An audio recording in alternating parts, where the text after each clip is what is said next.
పాండురంగా, అసలు నాకు ఎన్ని రోజులు ఈ విషయం గుర్తే లేదు. నేను పని చేయటానికి వెళ్ళిపోయినప్పుడు నీకు ఇక్కడ ఒంటరిగా అనిపిస్తుంది కదా. ఇప్పుడు నీకు అటువంటి సమస్య ఉండదు. ఎందుకంటే నిన్ను సంతోషపెట్టడానికి నువ్వు ఎంతగానో ఇష్టపడే ఒక అద్భుతమైన బహుమతి తీసుకొచ్చాను.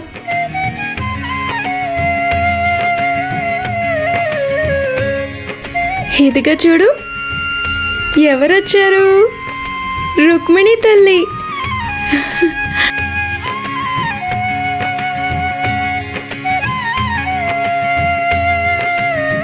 పాండురంగా, ఇక మీదట నీకు ఒంటరితనం అస్సలుండదు.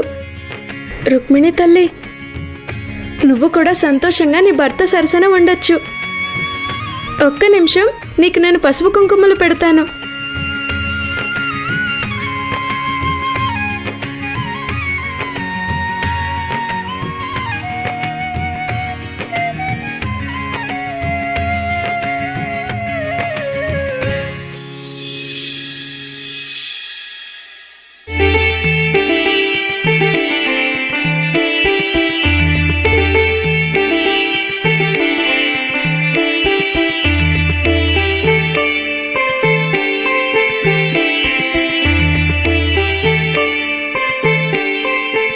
నా కూతురు నాకు కుంకుమ బొట్టు పెట్టింది. కుంకుమ బొట్టు పెట్టిందంటే నేను మిమ్మల్ని జాగ్రత్తగా చూసుకోవాలి అని అర్థం. ఇక మీదట నేను అక్కడ కూడా మీతో పాటే ఉంటాను. ఏమిటి దేవి, నన్ను బెదిరిస్తున్నావా? దేవి, ఈ ముల్లోకాలలోనూ నీవు లేని చోటంటూ ఉందా? సఖుకి తోడుగా ఇప్పుడు మహాశక్తి కూడా ఉంది. ఇలా చూడు దేవి, నీ కూతురు కోరి కోరి కష్టాల్ని కొని తెచ్చుకుంటూ ఉంటుంది. జాగ్రత్త మరి.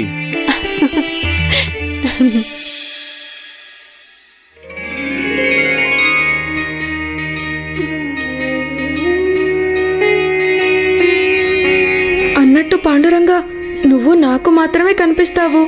మిగతా వాళ్ళెవ్వరికీ కనిపించవు కదా. రఘు అమ్మను కూడా అలాగే అదృశ్యం చేయవా? తను నాకు మాత్రమే కనపడాలి, ఇంకెవ్వరికీ కనిపించకూడదు. కనిపిస్తే ఏమవుతుందో తెలుసు కదా. నా మనవి గుర్తుంచుకో.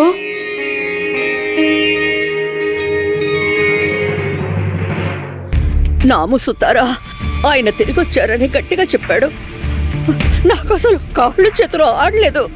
నాముసుతారాకి ఆయన గారు దిగు కోసం ఎడ్ల బండి చేయమని చెప్పారట. దిగు కోసం చక్కని ఎద్దుల బండి చేయమన్నారు. యమున కోసం ఈ బొమ్మలు చేయమన్నారు.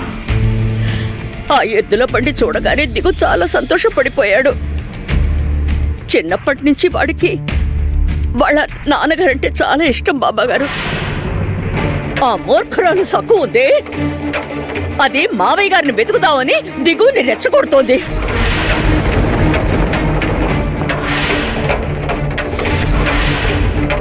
ఇక దిగు వెతుకుదామని నిర్ణయించుకున్నాడు. బాబాగారు, మీరే ఏదో ఒకటి చెయ్యాలి. నాకు దిగు కావాలి అంటే మీకు నచ్చదని తెలుసు, కానీ ఏం చేయమంటారు? మీరు నన్ను కోప్పడినా తిట్టినా నా దిగు నాకు దూరం కాకూడదు. మీ విషయం తెలిసిపోతుంది. ఆ అఘోరి బాబా చెప్పారు కదా, మీ విషయం తెలిసిపోతుందని. అది సక్కు వల్లే బయటపడుతుంది. ఇప్పుడు మనోరమకి ఆ విషయం చెప్పక తప్పదా? అందరూ బయటికి వెళ్ళండి. మనోరమ, నువ్వు ఇక్కడే ఉండు. అలాగే బాబా.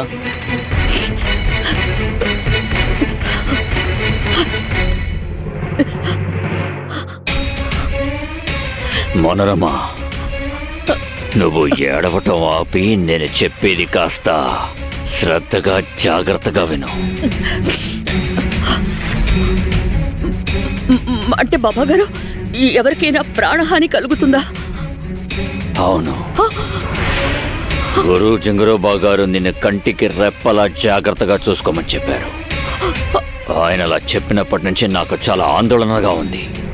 అసలు ఏం జరగబోతోంది?